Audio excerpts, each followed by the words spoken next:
I'd really like to welcome you to this webinar. I'm so happy to be here today to talk to you about Advent, the little Lent. Now, if it seems a little bit odd to you to associate Lent with Christmas, especially if you have already started baking those cookies and sampling them a little bit, you're not alone. But I hope that by the end of our time here, you'll see how a Lenten spirit in preparing for the coming of our Lord at Christmas is really a part of the Church's tradition, and it can enrich our experience of the feast and hopefully bring us closer to God. Now, in this hour, we are going to be talking about the feast that's coming, and that is Christ's Incarnation and Nativity, in other words, Christmas, and why it's necessary to prepare for it rather than jumping right in, or as it seems these days, most often going straight from Labor Day into Christmas. We'll talk about a few ways to get ready for Christmas, how we can prepare for Christ's coming, especially spiritually, and why he wants us to get ready for him. And finally, we'll do all of this in a slightly unique way. We'll be getting ready for Christ by breathing in deeply with both lungs. Okay, what does that mean? Well, I am a Byzantine or Eastern Catholic, which means that I belong to one of the churches that is in communion with Rome, but has its own unique liturgical and theological tradition, including that sacred art form of iconography.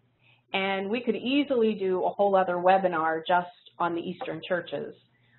But for now, I want to let you know that it's from this particular spiritual and liturgical tradition that I come. And you will see elements from the East in my approach to Advent. So we are going to breathe with both lungs, as St. John Paul the Great described it in his apostolic letter, Orientale Lumen, or the light of the East.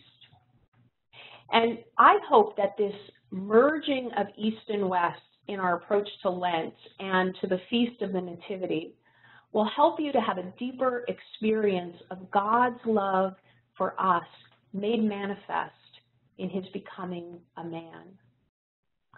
Now, before we begin, I want to say that this webinar is not exactly going to be kind of a how-to for Advent. I'm going to take us a little bit outside the box and really inviting you to use your Catholic imagination to do spiritual preparation for the feast, to make ourselves ready for Christ this Christmas, and to make him really vibrantly present out in the world through our witness. I've also provided some resources to help you on this journey, and they're included actually on the Catholic Apostolate Center website with the link to this webinar. So you can always take a look at those for a little bit of extra resources in preparing for Advent. But for right now, I just ask you to kind of stick with me as we begin this spiritual journey through Advent. So let's get started. Now, before we talk about getting ready, I think we have to understand what it is we're getting ready for. Christmas is one of the major feasts of the Church because it honors what we call the Great Condescension. That is, that God, think about it, God, the creator of the universe, of all things, of you and of me, enters into time and history as a human person. And he isn't compelled to do this by anything other than his great love for each one of us. And I think Jesus becoming man shows us something really important, first about God and also something about us. So first, what Christmas, the Nativity, the Incarnation tells us about God. Our first parents, Adam and Eve, sinned in the garden. They rejected God. But even though they did that, he did not abandon them or us. But instead, he promised to not only bring us back into right relationship with him, but to make us totally new creations. We call God's promise of salvation the proto-evangelium, and all that means is the first gospel. And it was given right after Adam and Eve's sin was uncovered.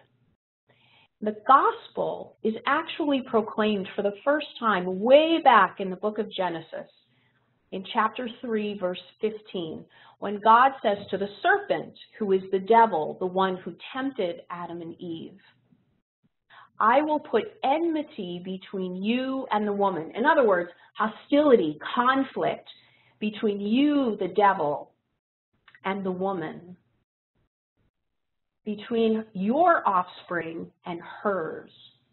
They will strike at your head. They are the woman and her offspring. In other words, Mary and Jesus. They will strike at your head, and you will strike at their heel. So this is a still kind of veiled but a real way that God is saying help is coming. But what nobody really could understand until it happened is that he is coming.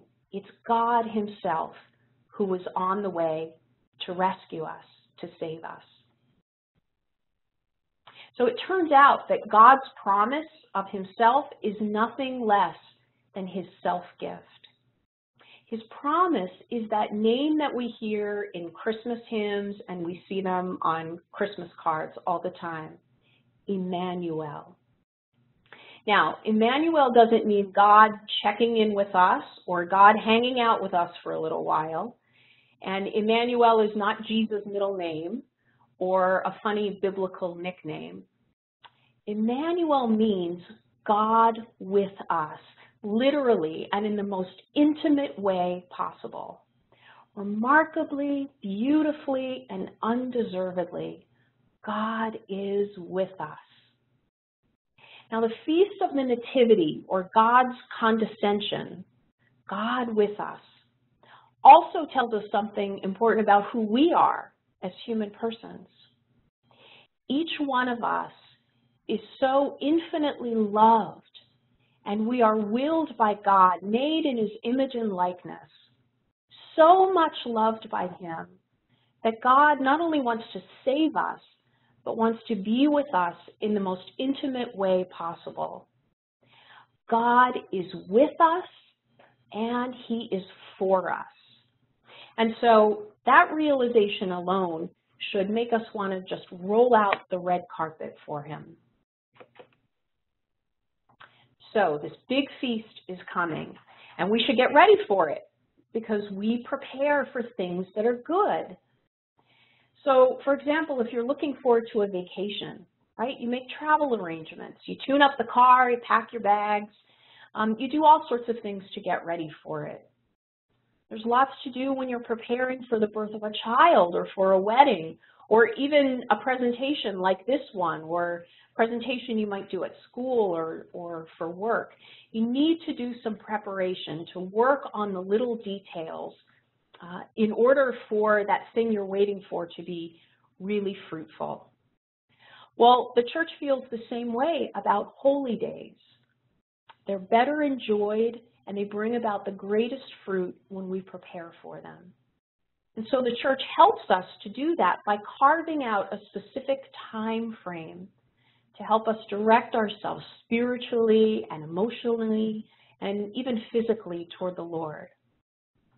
Now, for most of you, this time of preparation is called Advent, and it literally means coming, that Christ himself is coming. It begins very soon now on November 27th, and it ends on Christmas Eve. But for myself and for other Eastern Catholic and Orthodox Christians, the time of preparation actually began almost a week ago. The Nativity fast, also called the Philip's fast, begins the day after the Feast of St. Philip, and it ends also on Christmas Eve. So in the East, we're also preparing for Christ's coming. But our time of preparation mirrors more the time of waiting that happens during Lent, that time right before Easter. In the East, when we prepare for Christ, our tradition emphasizes that idea of waiting. Now, the mood is much less somber, and the fasting is not as rigorous as it is during Lent. But the 40-day period can really help us attune ourselves to the spiritual realities of the feast. So whether you're a Christian of the West or of the East, this period of preparation is really valuable for your spiritual growth, and I would say even maybe for your emotional and your psychological well-being too. And here's what I mean. If you take a look at this picture, I think it's a perfect example of what we Christians living in the world, why we need Advent, really for that emotional and psychological well-being. So my friend Heather took this picture in one of the big box stores at the end of September.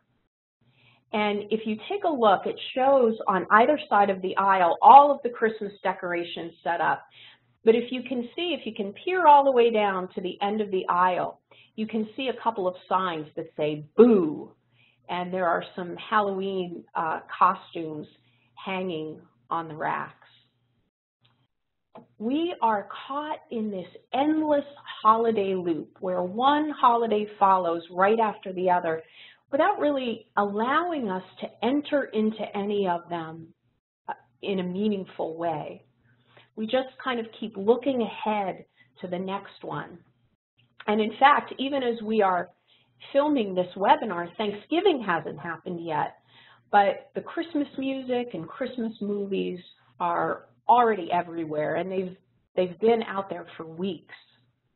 So we need Advent. We need this Nativity fast because the world really tries to steal our attention away with one shiny object after another. And here's an example of that. These are some of the things that are jockeying for our attention all the time: the lights, the shopping, all of the busyness, and really the pressure to get things done.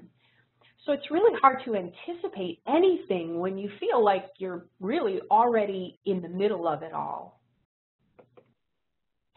But I'd like to suggest another shiny object that can command our attention in the middle of this holiday craziness. And that's the shining light of the star that guides us to Jesus. It's not easy, and I understand that in a fast-paced, impatient, consumer culture.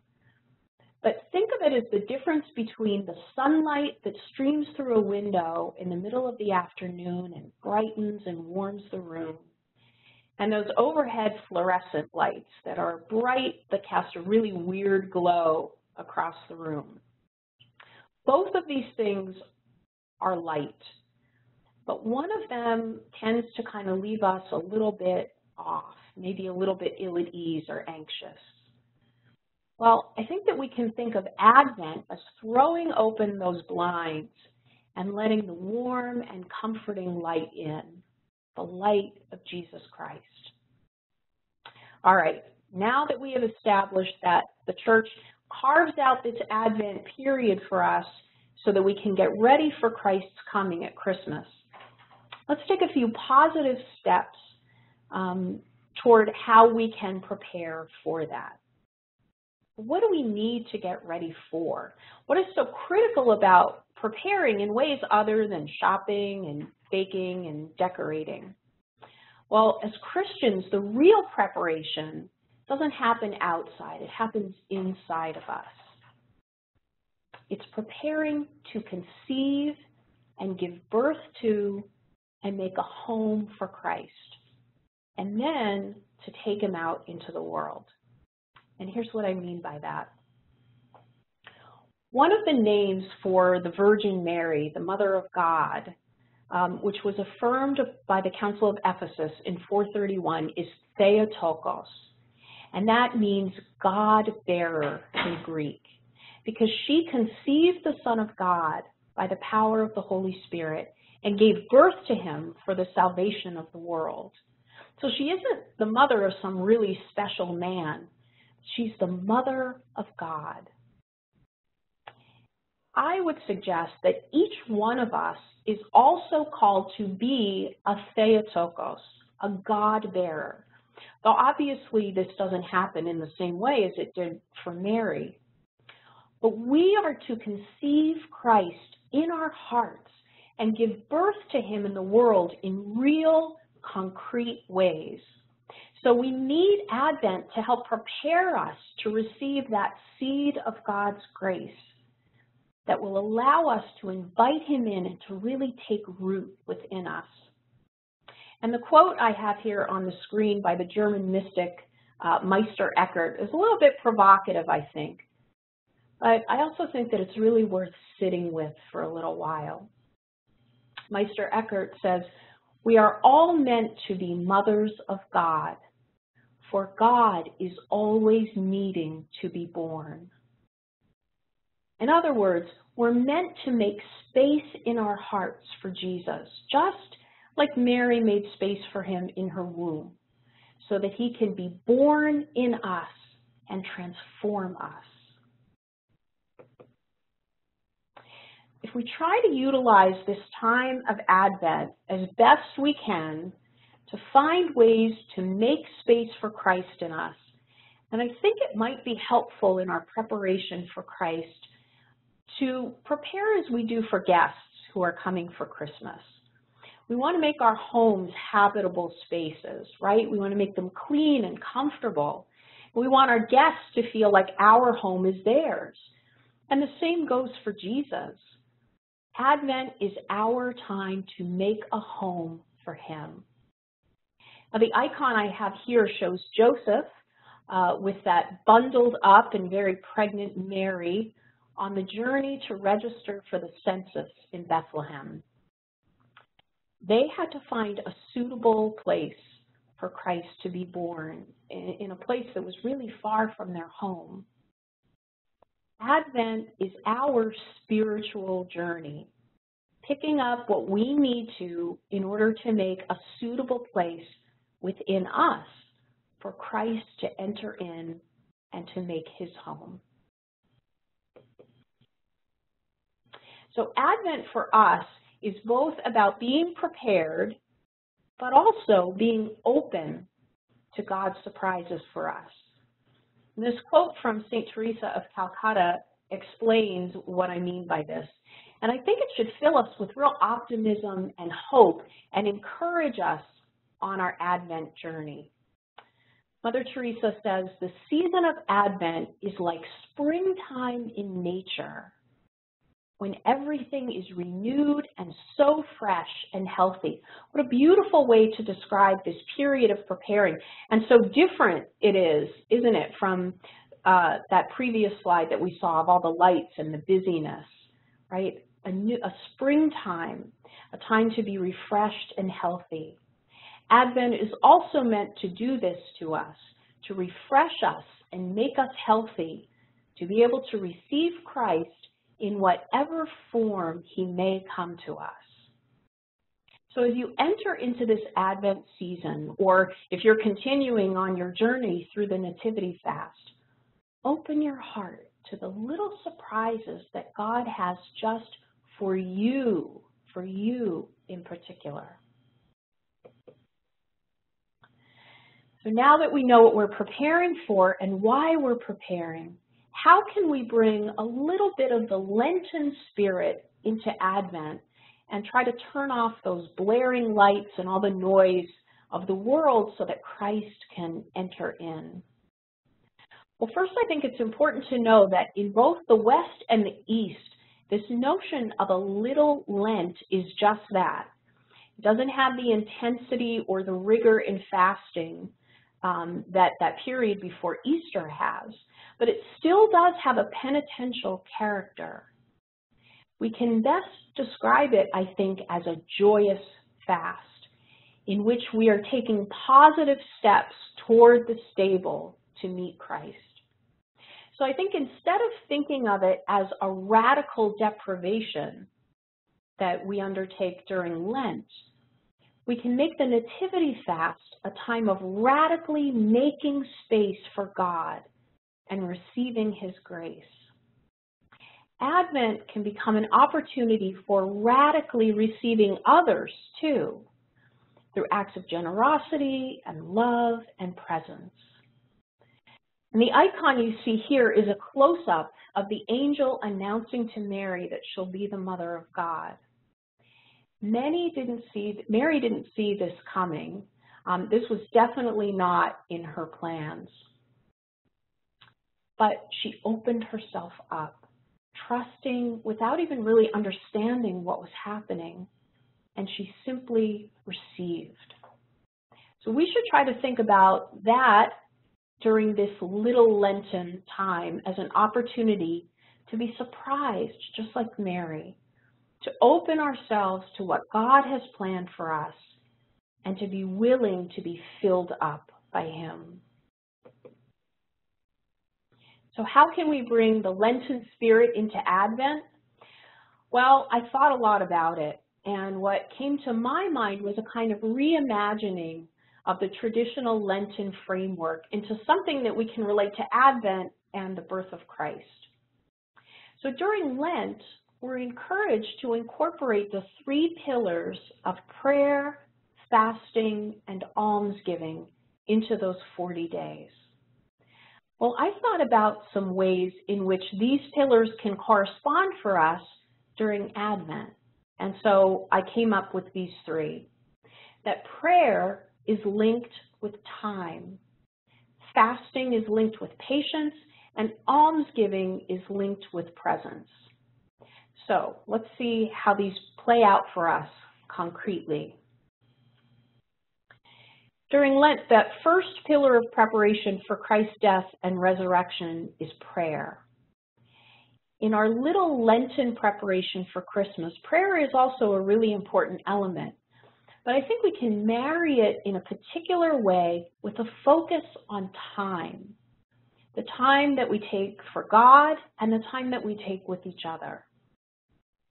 Now, here's where I'm going to ask you to use your Catholic imagination. Think about that really intense time of waiting, from God's promise of salvation all the way back in the garden, back to Genesis chapter 3.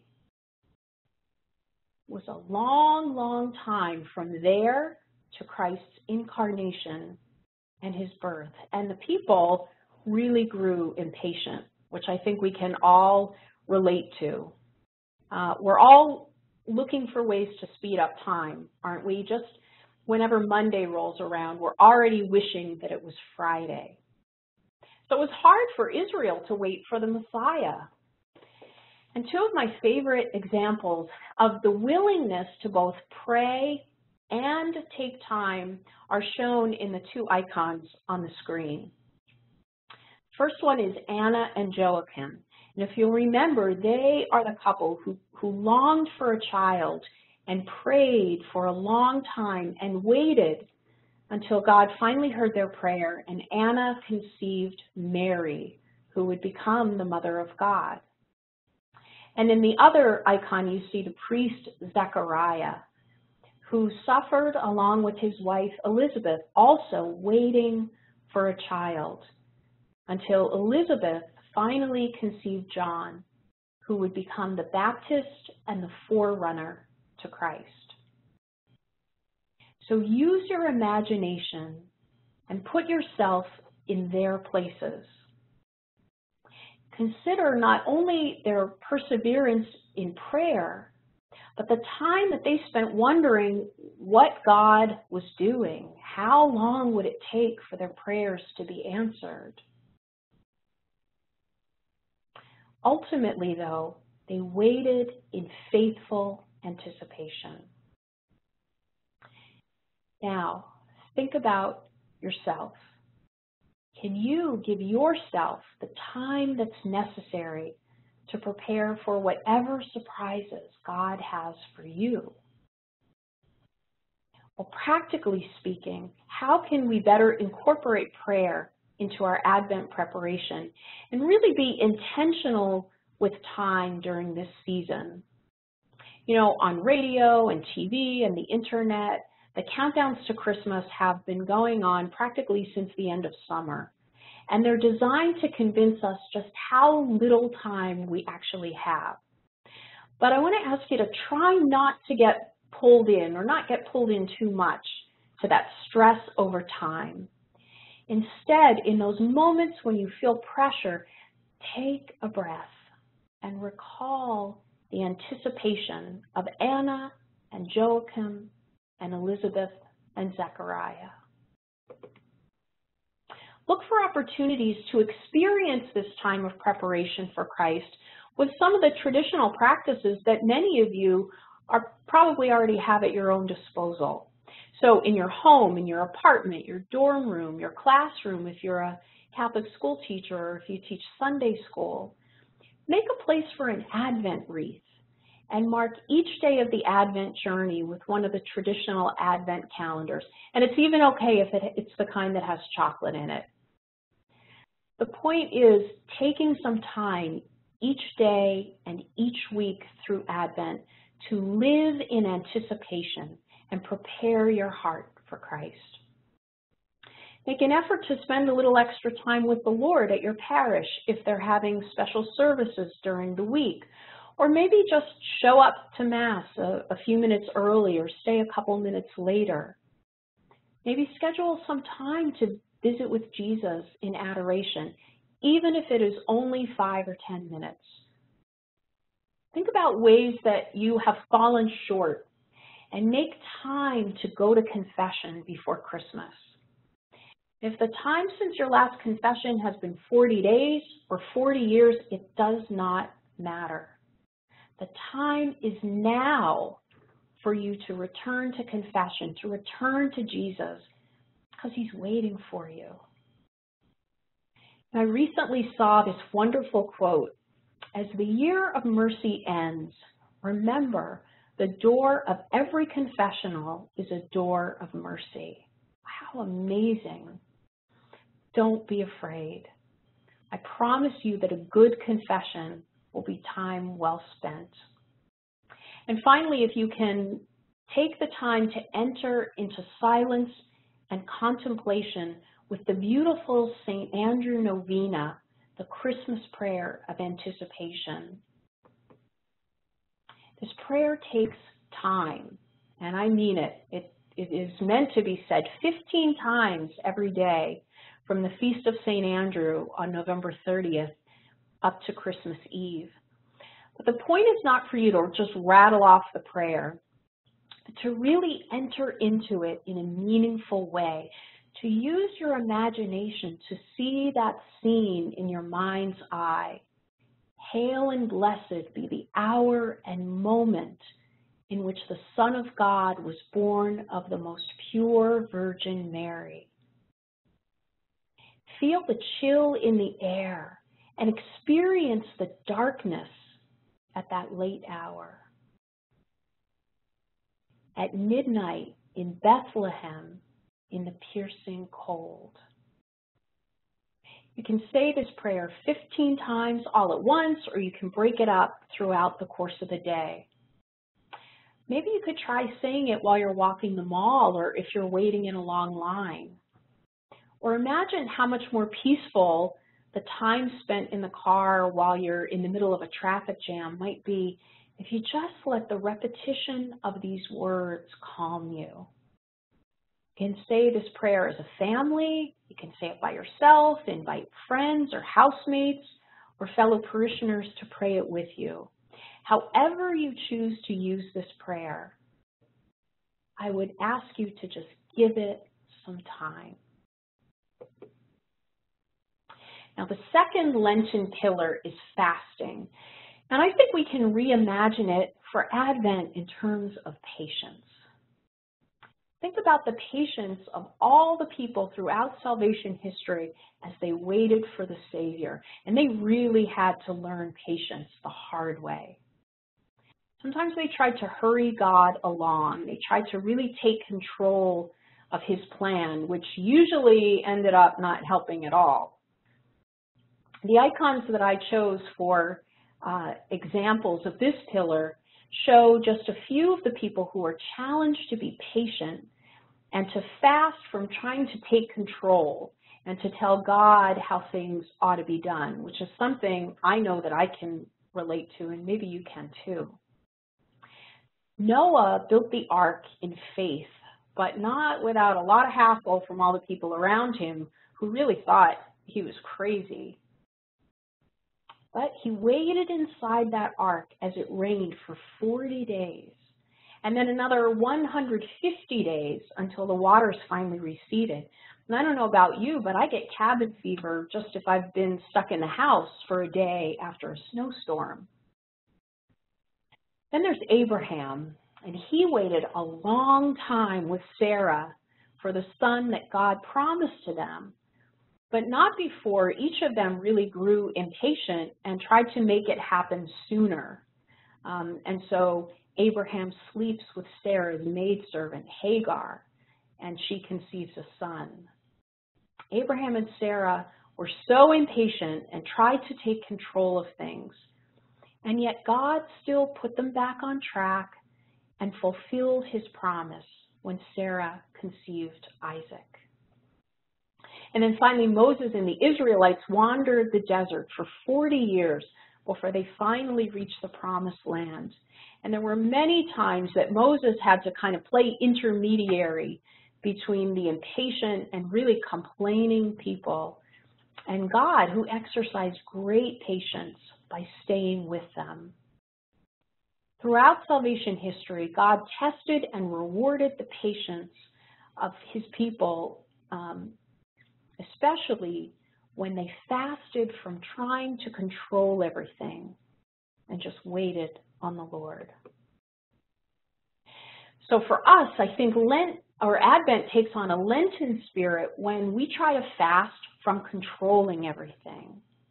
And we can do this by refocusing our thoughts and our attitude toward Advent and the Feast of the Nativity.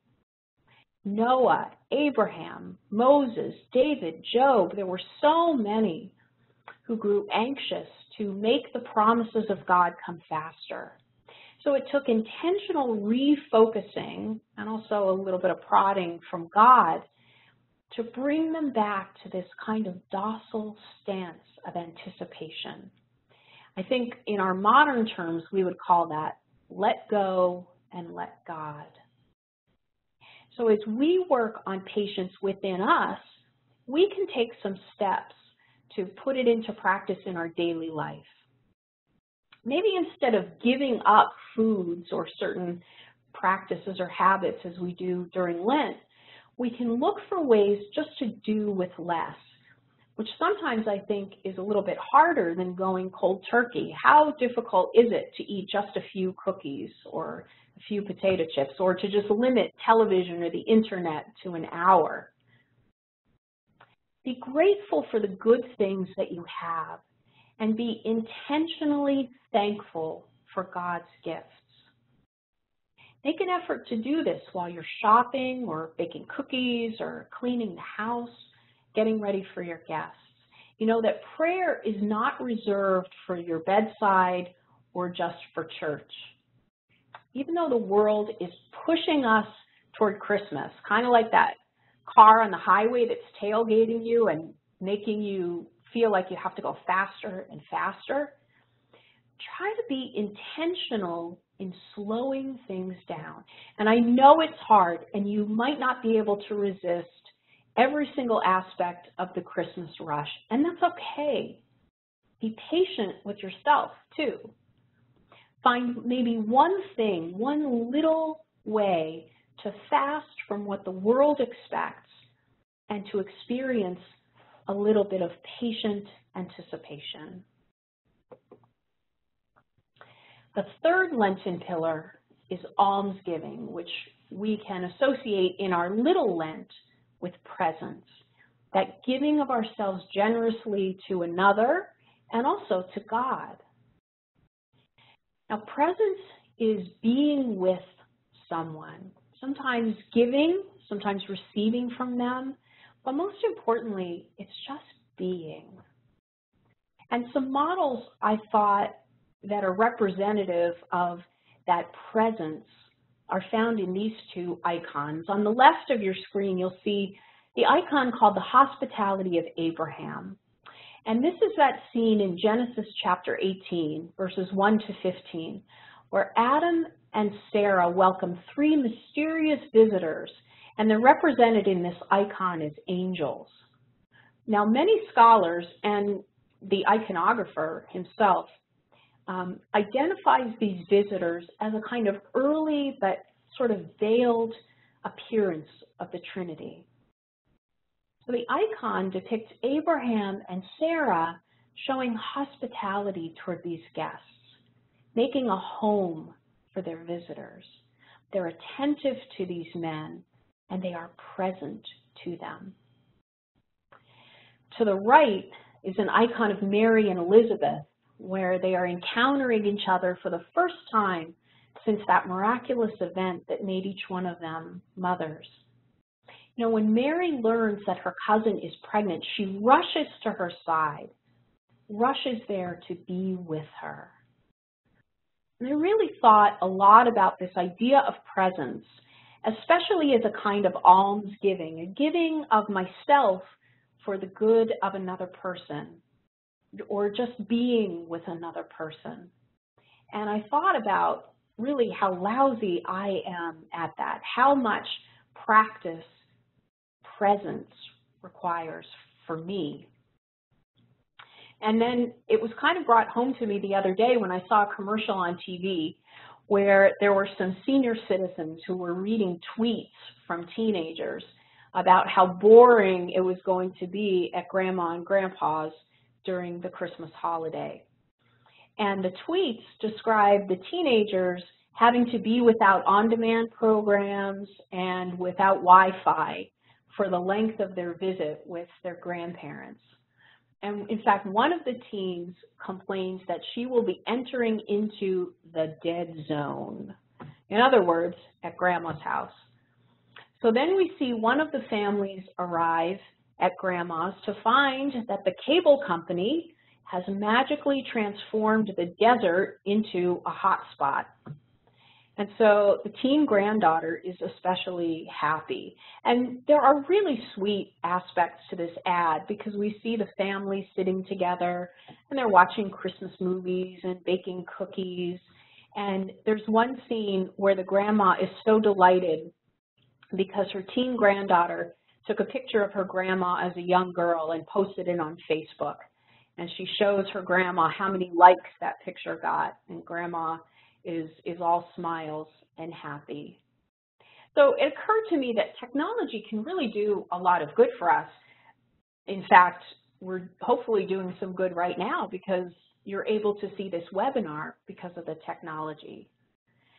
But it's also curious that these kind of mopey grandkids are only brought to new life when they discover that grandma is connected. So I think we have to be careful that the 24/7 information, all the unlimited data, and the texting and posting and all the busyness of doing nothing on the internet doesn't overtake us. We have to be careful of the danger that virtual presence doesn't rob us of opportunities for real presence with each other. So practically speaking, I think there are a number of concrete ways in which we can give and receive the gift of presence during Advent as ways of making room for God's presence in our hearts. And I think we can do these in two ways, and I call them material and personal presence, although the two of them certainly will overlap.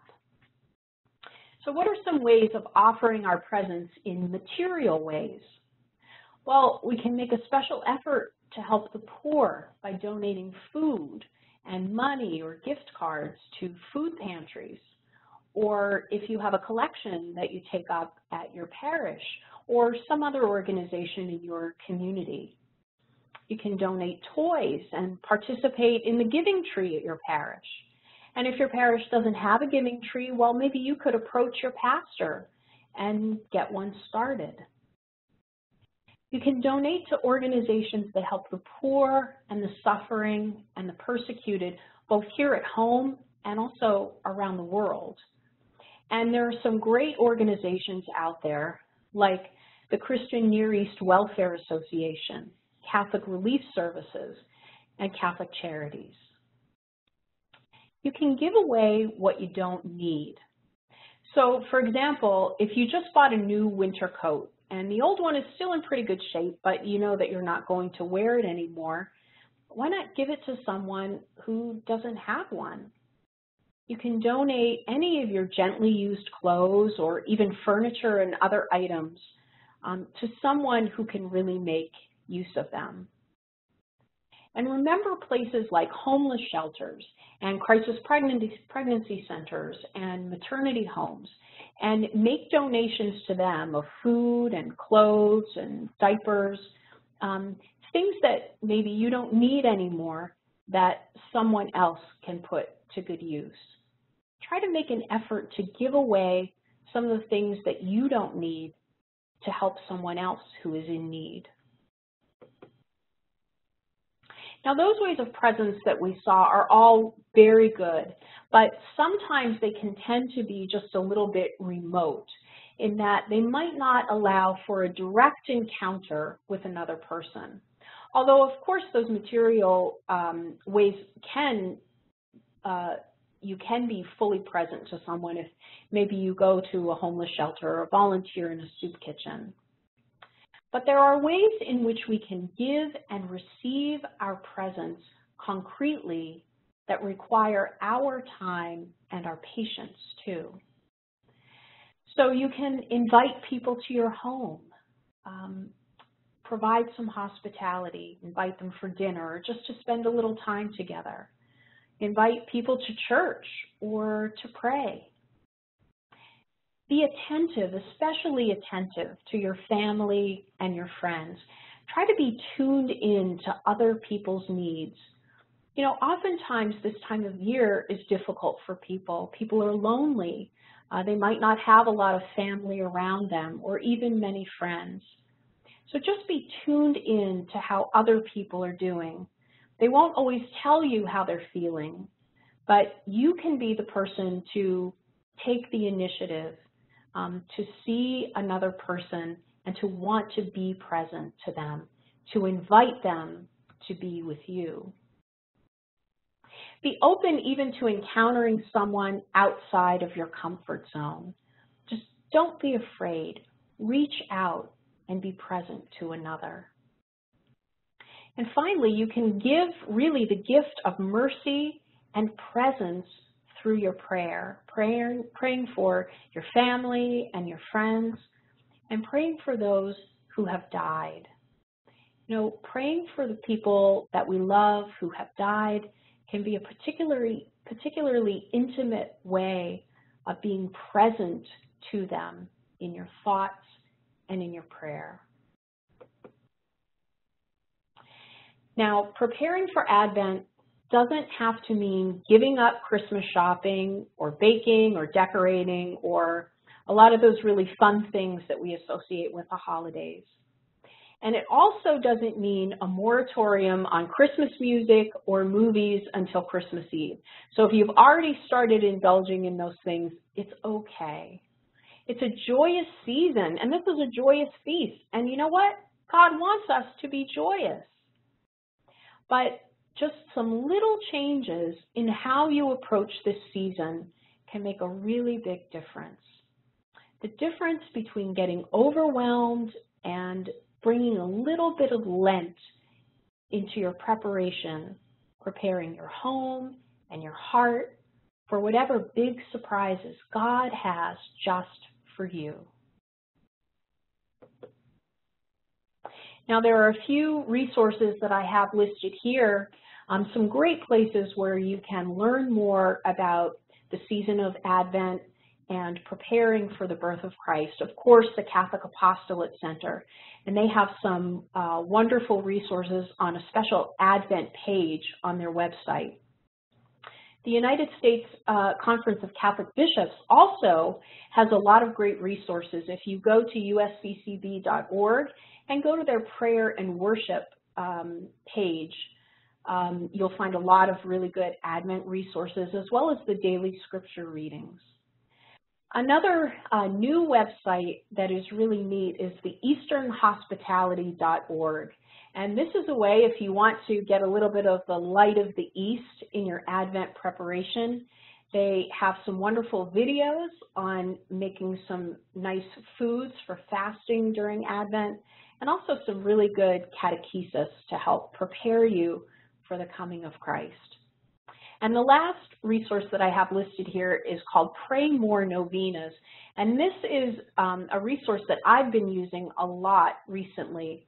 It's this great apostolate that has prayer novenas, and you can get those emailed into your inbox every day. And they'll remind you of the prayer for the specific novena, and they'll pray with you. So it's just kind of an easy way and a way to use technology in a good and a fruitful way to encourage you to pray a little bit more, especially during this Advent season. Well, I pray that this Advent will allow you the time and the patience and the presence to prepare you to give birth to Christ in your families, in your parishes, and in your communities. And I want to thank you for spending a little bit of time with me today. God bless you, and have a blessed Advent and a joyous Nativity season.